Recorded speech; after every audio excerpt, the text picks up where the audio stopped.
So tonight's talk, as Gavin has said, is about Carnmoney Cemetery, the Carnmoney Cemeteries. I'm going to talk about 20 women who are buried in one of the 5 graveyards or burial places that are in Carnmoney.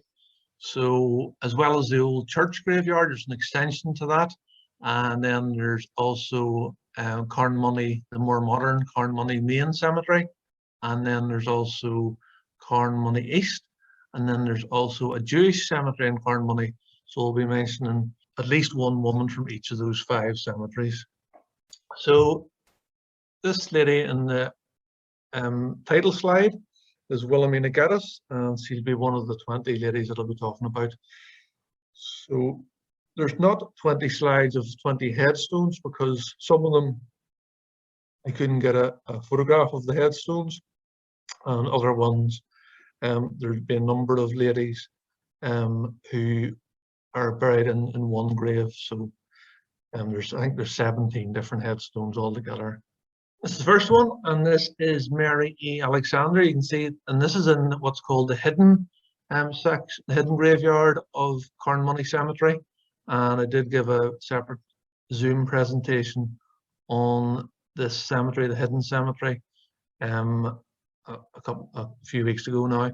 But you'll see this headstone erected by the associates and members of the Girls Friendly Society, St Mark's, Ballysillen, in loving memory of Mary E. Alexander, who died at Liganale 27th of January 1886, aged 21 years. And that then to the bottom right is St Mark's, Ballysillen, which is still a Church of Ireland church these days. I don't really have very much, I don't have any more information about her, but I just thought that was quite a powerful headstone, because she's only 21 when she died. The next one then, this is into the main cemetery, and this commemorates Lily Hamilton. And you can see there she's commemorated on the Commonwealth War Grave as a VAD member. VAD is Voluntary Aid Detachment, and she died 20th of November 1918, aged 23. And then you'll see there's a little press clipping following her death. Alicia, known as Lily Hamilton, was born on 23rd of October 1887 at Milltown, Dungannon. And her father, James, was an engineer, and the family was living at Ponsonby Avenue in Belfast in 1911, when Lily was working as a clerk in a linen business. She was born at 67 Antrim Road, Belfast, when she enlisted with the Voluntary Aid Detachment on 8th January 1918, and was working as a cook at Catterick Military Hospital in Yorkshire when she died of pneumonia on 20th of November 1918, aged 23. Lily received a military funeral with her remains conveyed to Belfast via Stranraer and Larne, and the coffin, which was mounted on a gun carriage, was draped with the Union flag. Many floral tributes were placed at the grave, including wreaths from comrades and the officers of the camp. At the time of her death, Lily's brother Albert Charles Hamilton was serving with the Royal Army Medical Corps, while a sister who served in France was a nurse in the tuberculosis department of the Belfast Corporation. Lily Hamilton is the only member of the Voluntary Aid Detachment to be buried in Northern Ireland with the Commonwealth War Grave Commission headstones. So that's unique to see that the VAD logo on a Commonwealth War grave in Northern Ireland. There are a number of other members of the Voluntary Aid Detachment buried in Northern Ireland, including Gertrude Annie Taylor, who used to live in a house called Strathearn in East Belfast. She's buried in Belfast City Cemetery, as is Ida Martin, and they're both commemorated on the Strandtown War Memorial. But as I say, Lily Hamilton's the only VAD member to be commemorated on a Commonwealth War grave. So this lady here is also in Carnmoney Main Cemetery, and you can see, and she featured on a previous talk that I did about victims of the 1920s troubles. So you can see there, in loving memory of Grace M. Todd, who died from the result of bomb splinter wounds, 28th May 1922. She was aged 30, and she was living in Dock Street in Belfast, and she died from chest and leg injuries when a bomb exploded on the tram on which she was travelling along North Street in Belfast on the 24th of May 1922. In other words, she died 4 days after she was injured on the bomb attack. Other bombs exploded in trams in Upper Donegal Street and Clifton Street on the same date, thankfully with no other casualties. And as I mentioned, she was one of the innocent victims in 1920s troubles. The next one is back into the hidden cemetery, and this is an intriguing one. If you look about in the middle there, it commemorates Minnie Cunningham. She was enjoying health and happiness, was put asleep on 20th of April 1927 at the RV Royal Victoria Hospital, aged 27 years. You can see there's also a number of she was predeceased by a brother who died in 1906, aged only 10 weeks. A second brother who died in 1916, aged only 2 years. And then Nettie, a sister who died in 1918, aged 20. And then so the same year that Minnie died, then another sister, Isabel, is only 12, died. So, and then another brother Arthur, aged only 31, died in 1935. So a lot of tragedy certainly recorded in that headstone. So a couple of different stories go about Minnie and why it has that unusual inscription, enjoying health and happiness, was put asleep. So some say that she got too much anesthetic when she was undergoing an operation, but others contend that she was maybe given some substance that she shouldn't have been given at a party, and she died as a result of that. So I don't actually know what the full story is, but it would be good to maybe investigate that in future and to see what the actual story was. So, but again, it's a strange expression on the headstone, and again, that's in the hidden cemetery in Carnmoney. The next one is into the new cemetery. I just picked this one because it's quite a nice headstone. It's very similar to the front cover of my Dundonald Cemetery book. That's a shameful plug. But you'll see there it says, "In fond remembrance of Louise Oswald, matron of Newtownards Hospital, beloved daughter of Thomas Oswald, who died 1st August 1927. So Margaret Louise Oswald was a spinster living at 8 Tates Avenue in Belfast when she died, aged only 38. The next one also is in the new cemetery. You can just about see Belfast Lock there to the right of the picture.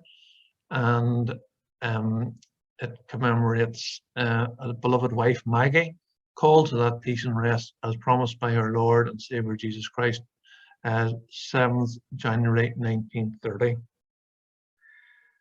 And then her husband, also Harry, he died 25th of January 1945. He doesn't get a verse. The Halls were living at Mary Hall, was the name of the house at Ballysillon, and Margaret was 59 when she died on the 7th of January 1930, as I say. The next one is over in the church graveyard across the road, and so it's a little side panel, and it commemorates Maud Violet Clark, MA, Oxon, Master of Arts, Oxford, FSA. So I thought to myself, what does FSA mean? Is it Food Standards Agency or Financial Services Authority? But it's none of those. It's neither of those. She was a fellow of the Society of Antiquaries. And you'll see there, I'm sure I haven't pronounced that right. She was a fellow and vice principal of Somerville College, Oxford, born 7th May 1892 and died 7th November 1935.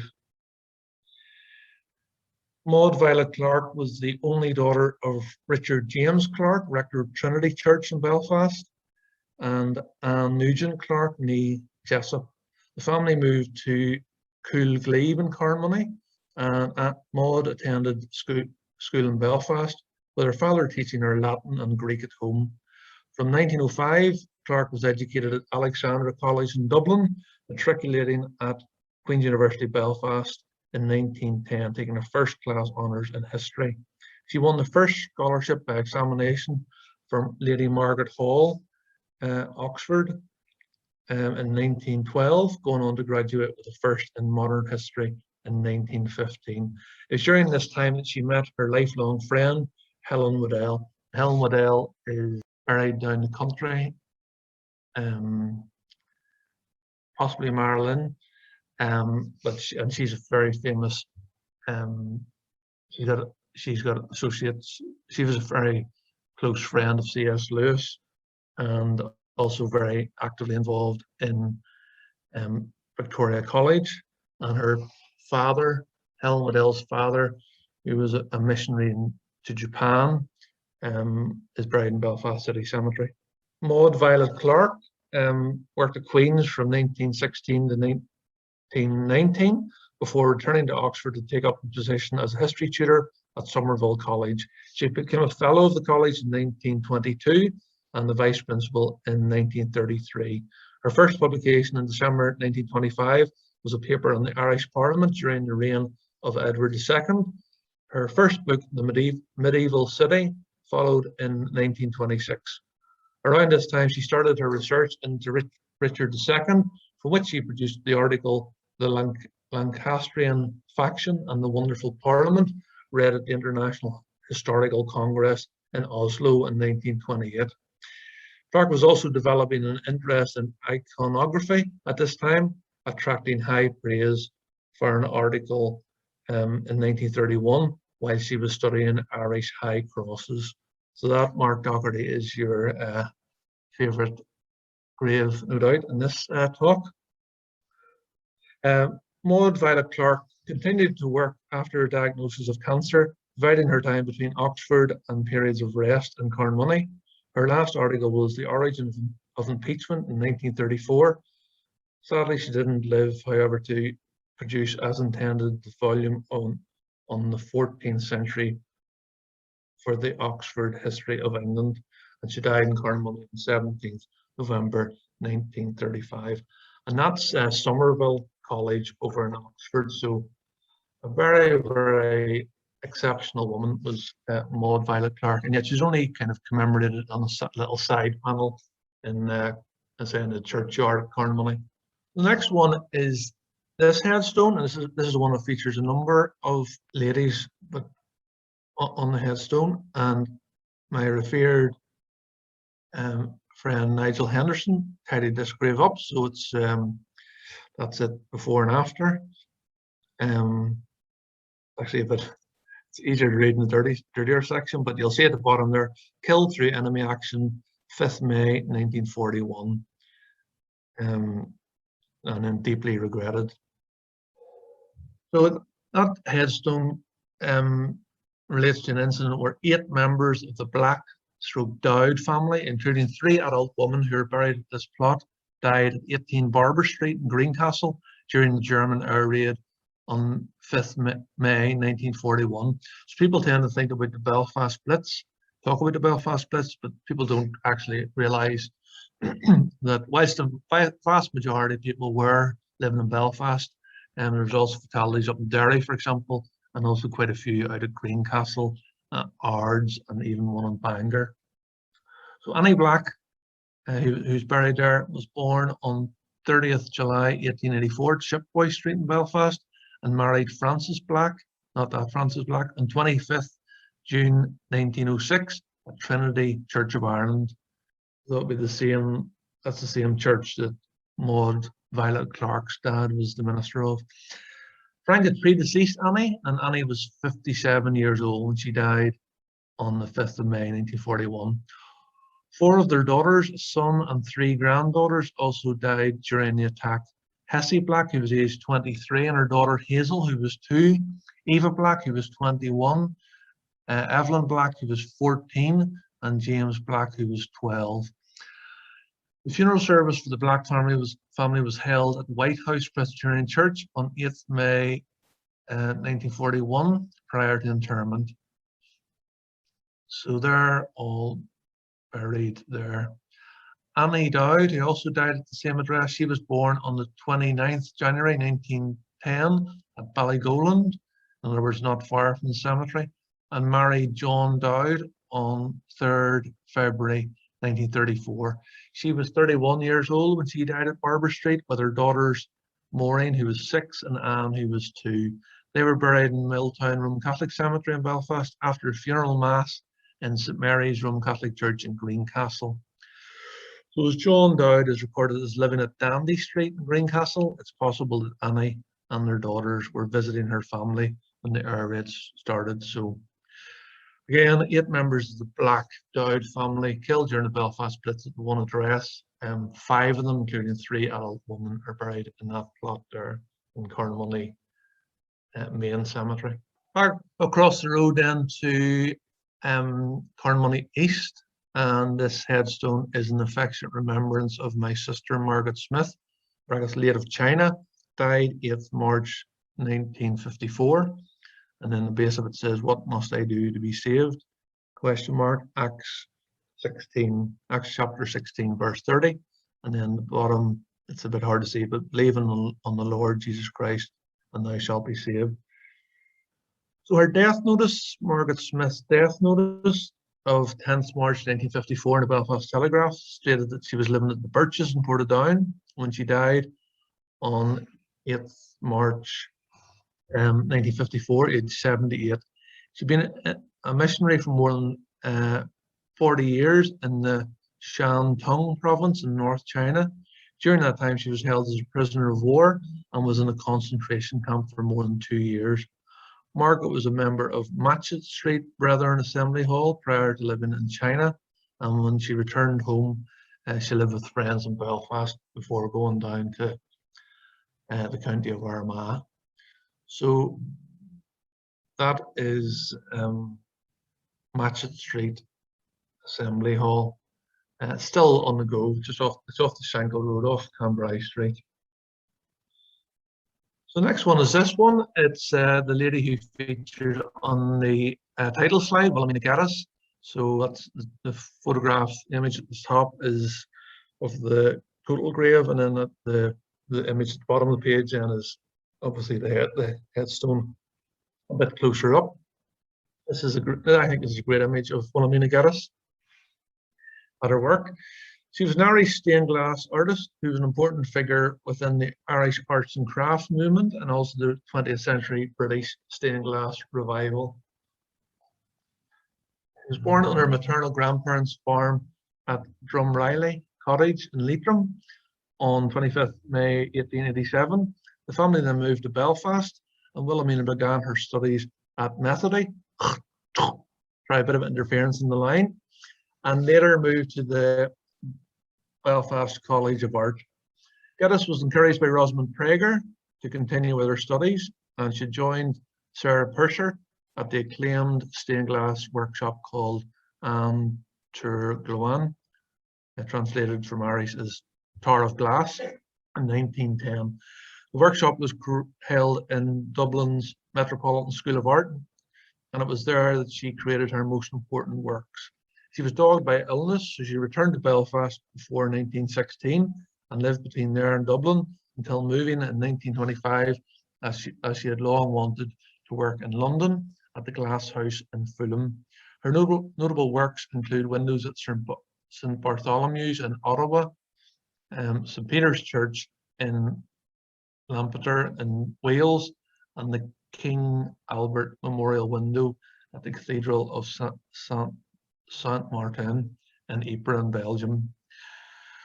She died Wilhelmina Geddes died on 10th August 1955 in London of pulmonary embolism. She was buried in Carnmoney along with her sister and mother, sister called Ethel, and mother. Even after moving to London, Geddes claimed that her native identity never wavered, as she says she was always, to quote, a Belfast woman.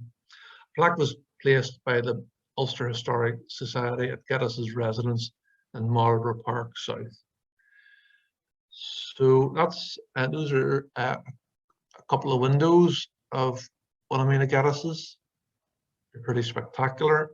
And then those are another couple of close-ups of a couple of her pieces of work. So there are a number of locations in Belfast where you can see Tower of Glass's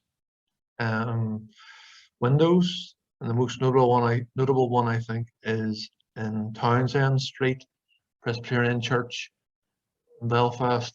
So if you ever get a chance to go there as part of Heritage Days, hopefully it'll happen this year in September. Well worth checking out. The place is massive and it's a fantastic place to have a nosy about.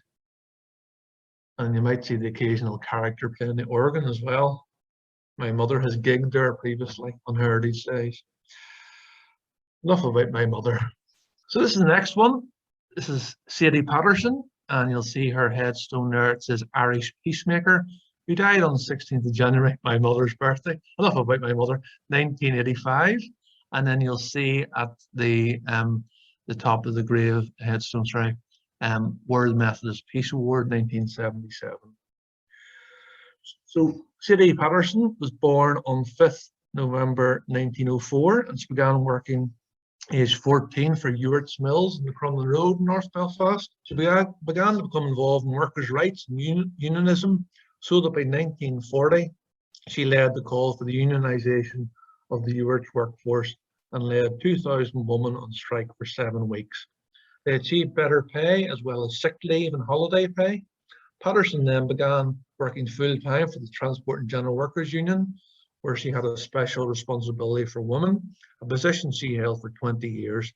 She was also an active member of the Girls' Club Union for 50 years.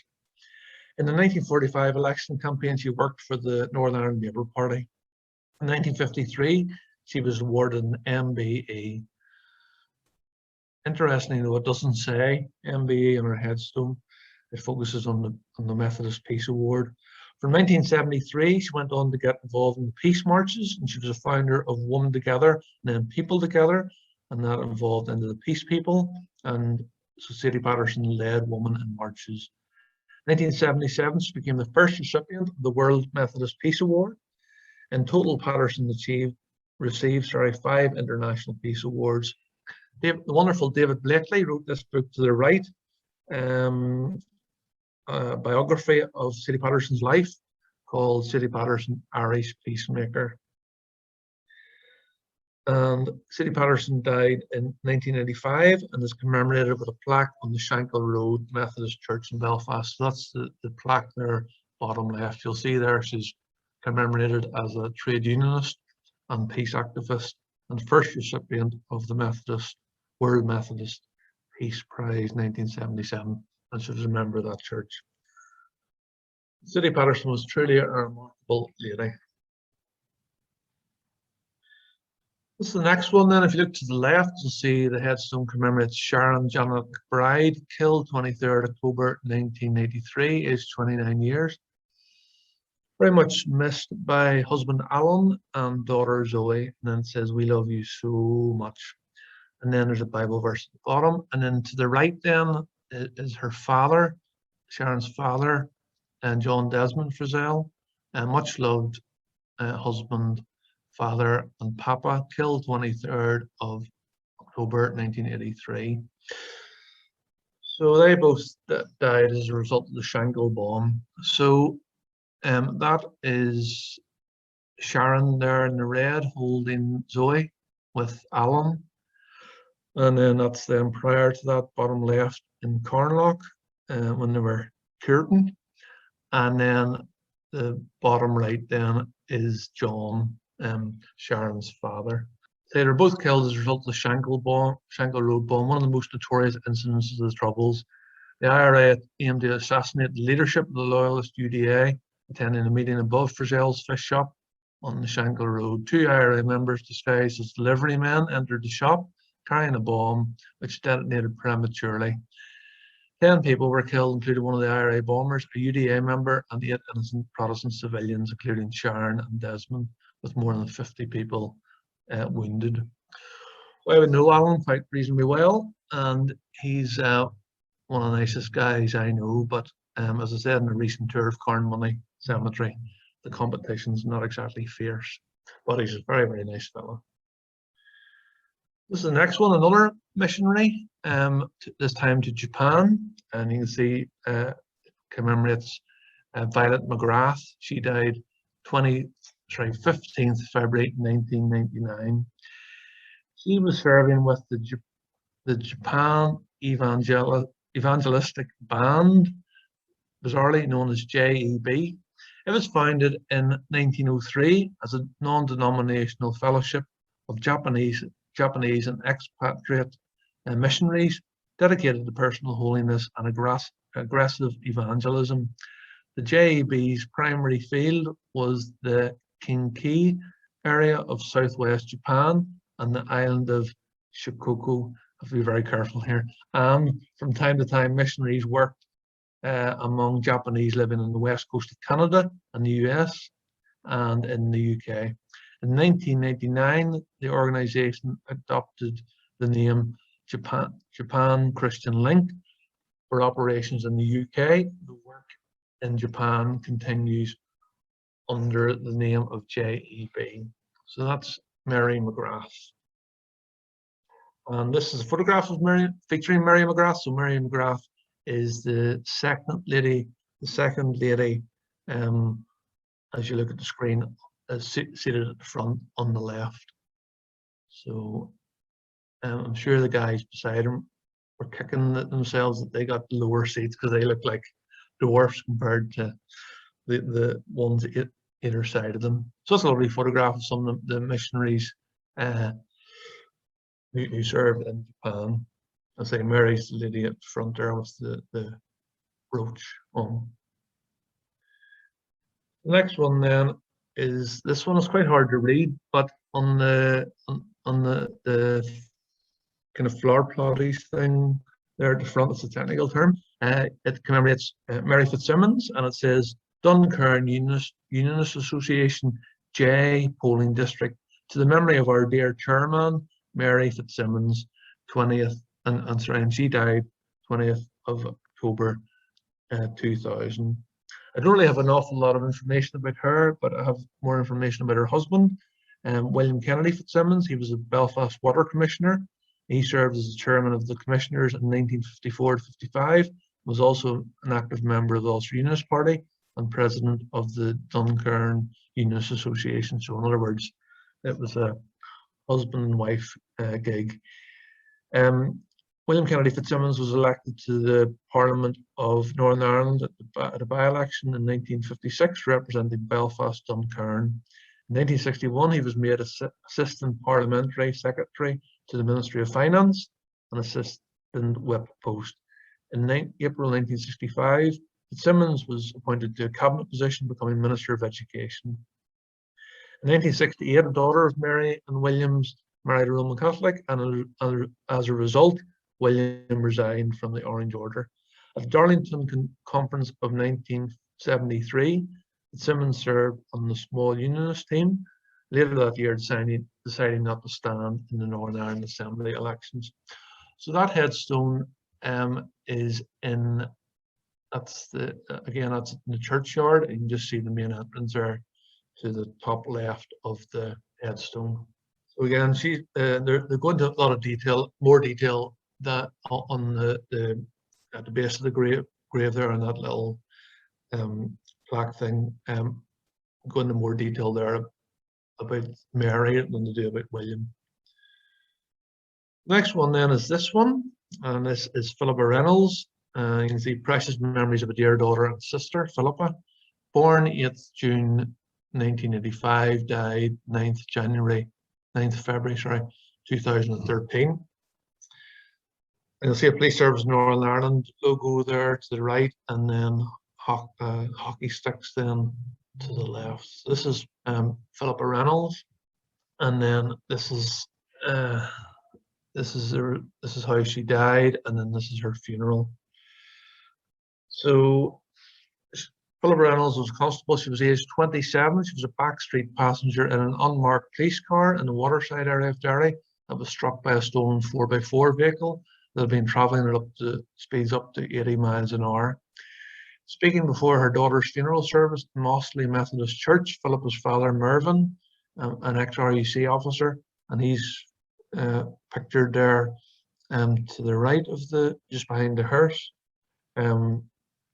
He said he hoped his daughter's death would have a lasting legacy, stating, "I am just amazed at how much effect it has had with social media. This incident has gone viral worldwide, and I just hope that there will be some effect within our little country."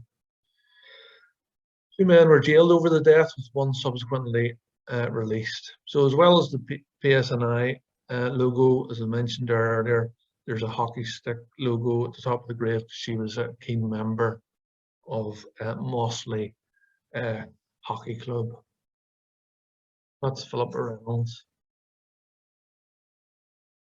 There's only 2 more to go. This is in the Carnmoney East section, and this is in the Garden of Remembrance. And you can see there's a couple of logos there at the top. The logo to the left is the Royal Canadian Air Force, and then the logo to the right is an easel. So it commemorates the lady who's commemorated at the bottom there, Marion, and I'll go for it, Chorn Pryway, and she's recorded as an artist. So her obituary in the papers in Canada state that she passed away on May 28th, 2018 at RUH so it's a hospital in Saskatoon. Her obituary also says she was born in Belfast, Northern Ireland on July 1st, 1933. She was the second of 4 daughters born to Robert and Maisie Agnew, sisters Doris, Eileen and Carol. At 25 years of age and by herself, she emigrated to Ottawa. Her parents did not say goodbye to her at the ship, as they believed she would be on the next ship back home. In Ottawa, she was the first woman to do window displays for a department store in Canada, and it was in Ottawa where she met and married World War II veteran and wing commander in the Royal Canadian Air Force, Emile Chorn Pryway. They later moved to Montreal, where Marion obtained her fine arts degree from Concordia University. She also owned an art gallery named Gallery Elite. In her latter years, she moved to Saskatoon, sorry. I'm thinking Proclaimers songs, to be closer to her family. Marion was survived by her children, Lynn, Dennis, and extended family, Jean-Pierre, Aaron, Bree, Jacinth, Emily, Will, Camille, Victoria and Larry, plus many nieces and nephews in Ireland and the UK. Her husband had predeceased her. He died 2nd of February 1988 whilst living at 13 Lakeview in Quebec. So the last one then, and you'll see at the bottom of that, the little plaque there, it says "Together Again." So interesting that they both died in Canada, but both requested to be buried back in Carnmoney, and he would have been a Canadian, so he'd have no connection to Carnmoney. So, but to say they're both their ashes are interred in the Garden of Remembrance in Carnmoney. So the last one then is this lady, and she is the lady who's buried in the Jewish cemetery. So you can't get access to the Jewish cemetery. So I don't unfortunately have a photo of her headstone. We've just included a number of photographs featuring Betty Scott, and for my mother, I've put a photograph there of Mr. Harry Webb, better known as Cliff Richard. So that's Betty there with her husband, top left. Betty Scott was born in London of Cockney parents, and her father was the manager of the Mr. Teasy Weasy salon and hairdresser to the Glitterati. She grew up in Blackpool, winning a talent show at the age of 12, and was a Carol Levi discovery. And at 16, turned down an invitation from Richard Attenborough, saying she wanted to sing more than she wanted to act. She shared the bill on occasions with Anne Shelton, Tommy Cooper, Arthur English, and Vic Oliver.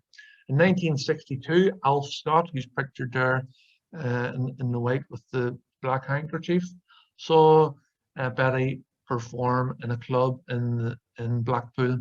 He made his way backstage, invited her to dinner, and the two were soon married. As a result, Betty gave a promising career, turning her back on a BBC TV contract, travelling the world, appearing with the combined services entertainment.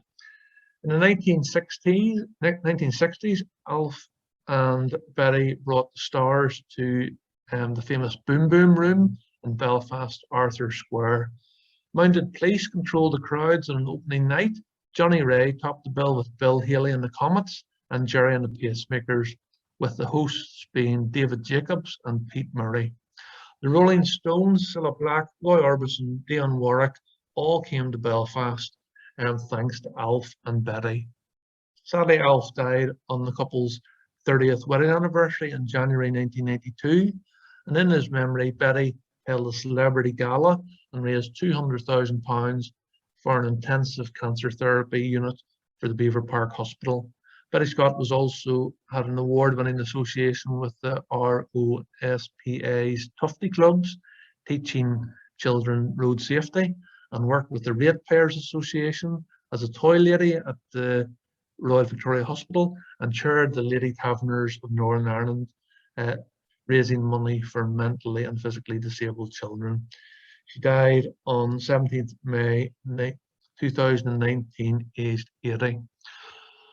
So the photograph at the top then, top left, sorry, is Alf and Betty, and then the photograph then top right is Betty with her good friend Martin Lynch, and that is in the John Hewitt bar in Donegal Street. And there's my good friend Ivan Little in the background. I'm not quite sure what he's doing. And then it's Cliff Richard with Betty bottom left. And then Betty was very, very involved in the Integrated Education Fund. So that's her in the cream outfit at one of their events. So that's the 20 woman from Carnmoney. Next week, I hope to do a virtual tour of Derry City Cemetery, officially called Londonderry City Cemetery, and that's next Tuesday night, if possible. And so again, I'll be calling it virtually at 20 graves up there. So they'll include Cecil Francis Alexander, who wrote There Is Green Hill Far Away, etc., as well as likes of Martin McGuinness is buried up there, John Hume, Ryan McBride, was a Derry City captain who died unexpectedly in the Brandywell, is now named after Ryan McBride, and also Innes McCormack, who was played by Meryl Streep in a film about Innes McCormack. As Mr. Mark Docherty has suggested, I of course will do a shameful plug for my forthcoming book, long delayed forthcoming book, 2020. 20 graves in each of 20 different local cemeteries, and I've also made good progress recently with another book, Roselawn 2021, so it's about Roselawn Cemetery, funny enough. That's all, folks. Your suffering has now ended. Thank you.